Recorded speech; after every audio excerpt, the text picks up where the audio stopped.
First time back since what happened Thursday with Austin Center Record. What's your anticipation for what the building could be like tonight? Yeah, it should be great. Obviously, tremendous accomplishment. So it should be celebrated. He's having a remarkable year. Last couple of years, he's just been on another level. So, yeah, knowing him, I think he just wants to probably just go out there and play and continue to do what he does. So, but should be great, especially being a Saturday and whatnot. So, yeah, obviously, even still today, just great accomplishment. I think as a group, really happy for him, and the way he shares it amongst his teammates is great.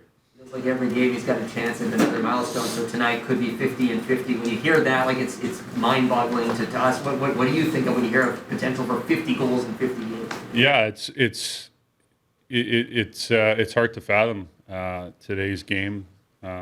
Just the last time that was done. It's really remarkable to be able to do something like that and to be in the position that he's in.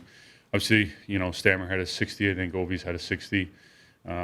Poppy's getting close, and to do something like that, have a stretch like that, guys have had tremendous runs throughout. Every year. I remember Stammer had some really good runs when he was perennial 50, and obviously, Ovi's done what he's done for his longevity has been incredible. But for him to do something like that is and have that chance is pretty remarkable. Marty St. Louis is about 2 months into his job in Montreal. What have you made of what they've done and how they're playing under him? Well, they just seem to have a new energy. They seem to be playing just free and competing. They have always been a team that's really quick.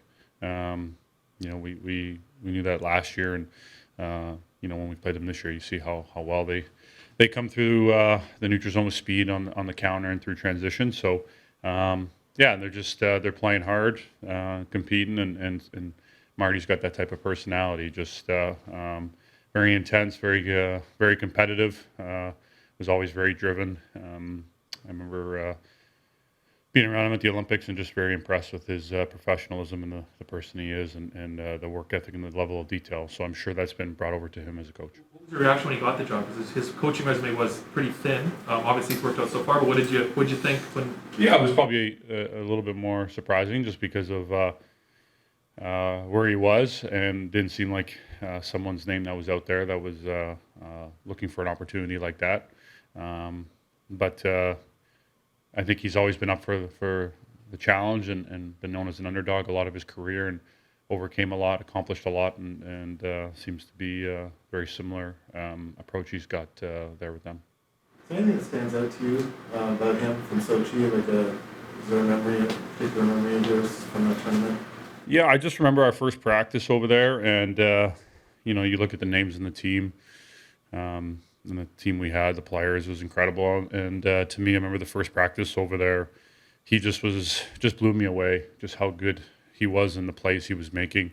Was by and far the best player on the ice that first practice over there. And just the playmaking ability was exceptional, and just the ability to read the play and the competitiveness on the puck, his ability to win battles for a smaller guy, and finding ways to earn ice.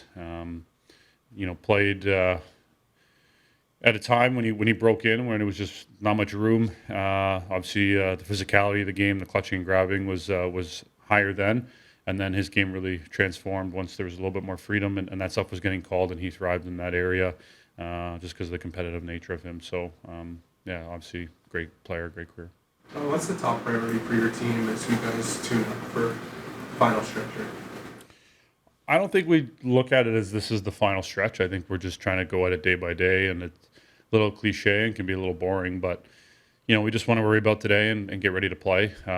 We've had a lot of games this week, a lot of travel, so just the importance of where we're at today and how we have to get prepared and respond, and knowing the way Montreal's been playing and the challenge that presents today, and then we'll worry about tomorrow. So, it's nice to have a perfect plan and things to go as smoothly as they go, but I think when you just have the right intentions, the right process and mindset on a daily basis, and you meet that challenge daily with the right attitude, more often than not, it'll lead to good things, especially with the club we have. So I think we just want to worry about today's challenge and go from there. What's the turnaround like, John, when you're coming off a long road trip? Sheldon was talking about treating this game almost like an extension as the road trip, but you got a young family at home. Although I guess I think I saw them in the stands today, so that's a nice little bonus to kind of incorporate them into this. But what's the turnaround like? Yeah, it's quick. We traveled yesterday. You get off the plane, and before you know it, the sun's down, and it still feels like the game in Dallas wasn't that long ago. So, yeah, it's we were Monday, Tuesday, Thursday, and Saturday today, so 4 games. What's that? 6 days. So, with the travel, that's just the nature of the grind, and this time of year, and the importance of obviously physically doing everything you can to get yourself ready, but also just mentally and really trying to get switched on and focused in the right areas and making sure you're detailed. And that's the challenge with a game like today and the week that we've had. So every team goes through it, but no doubt looking forward to tonight and finishing off this week the right way.